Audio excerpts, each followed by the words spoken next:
Ici, on se parle. Ici, on aime le sport. Ici, on partage les bonnes recettes. Ici, on se cultive. Ici, on sort des sentiers battus. Ici, on vit ensemble. France Bleu, vue d'ici. Ils sont assez travailleurs, viennent essentiellement à la base du monde agricole et donc bien, ce qui a fait que les Bretons ont été vraiment toujours très courageux. On l'a vu dans d'autres épisodes, la guerre 14-18, les Bretons étaient très courageux. Et quand on a des sports courageux comme le vélo, la passion est là et puis il y a une vraie culture de vélo, il y a des épreuves, beaucoup d'épreuves en Bretagne, plus de 1200 épreuves, donc il y a une culture qui s'entretient.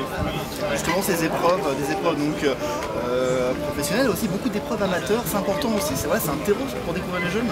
C'est un vrai terreau pour découvrir les jeunes. Il faut des belles épreuves comme des Grands Prix de Plumelec, comme des Grands Prix de Plouay, comme Châteaulin, pour être un peu la vitrine de notre savoir-faire en Bretagne. Mais ce sommet de la vitrine, il ne marche que si on a des courses pour les minimes, pour les cadets, des épreuves pour les écoles de vélo, du VTT, du BMX. C'est aussi ça la diversité de notre fédération et nous avons la chance en Bretagne d'avoir un vrai terreau de savoir-faire de nos clubs. Souvent les clubs, beaucoup de clubs en division nationale 1, 2, 3 qui forment des futurs champions, on compte notamment Olivier Rigal qui est champion du monde junior. C'est important aussi de miser sur les jeunes. C'est très important, nous avons quand même depuis 2002 3 champions du monde junior en Bretagne. La France a eu 3 champions du monde junior dans l'histoire, ils sont tous les 3 bretons et tous les 3 depuis 8 ans.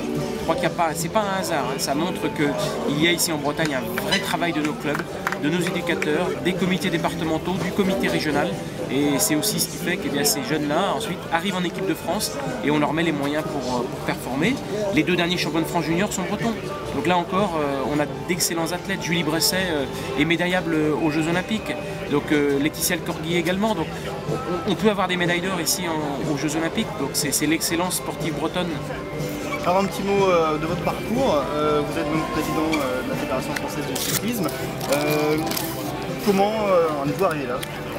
Par la passion d'abord, parce que je crois que ces postes-là, il faut les exercer si on a la passion. Moi j'ai la passion, j'ai été très tôt investi dans mon club, j'ai été élu à 18 ans au bureau de mon club, un petit peu plus de 20 ans président de club, j'ai fait plus de 10 ans en tant que président de club et naturellement je me suis présenté aux élections au comité départemental, régional, à la fédération. Et puis à la fédération, je suis à mon 4e mandat, élu, membre du conseil d'administration, trésorier, vice-président délégué et puis président depuis 2 ans. Donc voilà le parcours qui est le mien. À côté, vous êtes maire aussi. Comment vous faites pour vous organiser ça? C'est pas trop compliqué. J'imagine qu'il faut jongler entre le Morbihan, Paris, les courses. C'est un vrai emploi du temps de ministre. L'emploi du temps est vraiment chargé. Un ministre et les emplois du temps de ministre sont très chargés, mais ils n'ont qu'un seul domaine à s'occuper. Nous, il faut multiplier un petit peu les domaines. Mais bon, ça demande c'est une histoire d'organisation et de quantité de travail, c'est à peu près 85 heures par semaine en moyenne, faute de quoi on n'y arrive pas. Donc quand on prend des mandats, il faut toujours se donner les moyens de les exercer, notamment en termes de temps et de disponibilité. Et il est évident que moi c'est de 8h le matin à 23h le soir et le week-end souvent compris. J'essaie de garder un petit peu de temps le dimanche matin pour aller faire du vélo et puis un petit peu de temps avec ma famille quand même. Justement, dernière question, votre famille elle est aussi très investie dans le vélo, votre père travaille encore sur le Tour de France, votre frère aussi est investi, c'est une vraie passion familiale. C'est une vraie passion familiale, j'ai même des cousins aussi qui sont dans le club, voilà, il y a plein de monde, c'est une passion familiale. Et je pense que quand la passion est aussi dévorante, il faut qu'elle soit partagée parce que sinon ça pose un certain nombre de soucis. Mon épouse aime le vélo, dans moi quand même, mais néanmoins elle aime le vélo, elle vient régulièrement sur les courses avec moi et c'est quand même beaucoup plus facile que si nous sommes dans un couple où la passion n'est pas partagée. Dernière vraie question, après je vous laisse tranquille. Si vous aviez un souvenir d'enfant par rapport au Tour de France ou par rapport à une course, ce serait quoi? Je dirais le prologue du Tour de France 1985 ici à Plumelec. J'étais à Plumelec en 85, j'avais donc 12 ans. Venu encourager mon idole Bernard Hinault. Il avait gagné, c'était fabuleux. Et à chaque fois que je rencontre Bernard Hinault, j'ai toujours, même si aujourd'hui on mange ensemble, on a des discussions, ça reste toujours mon idole. Donc c'est toujours assez particulier.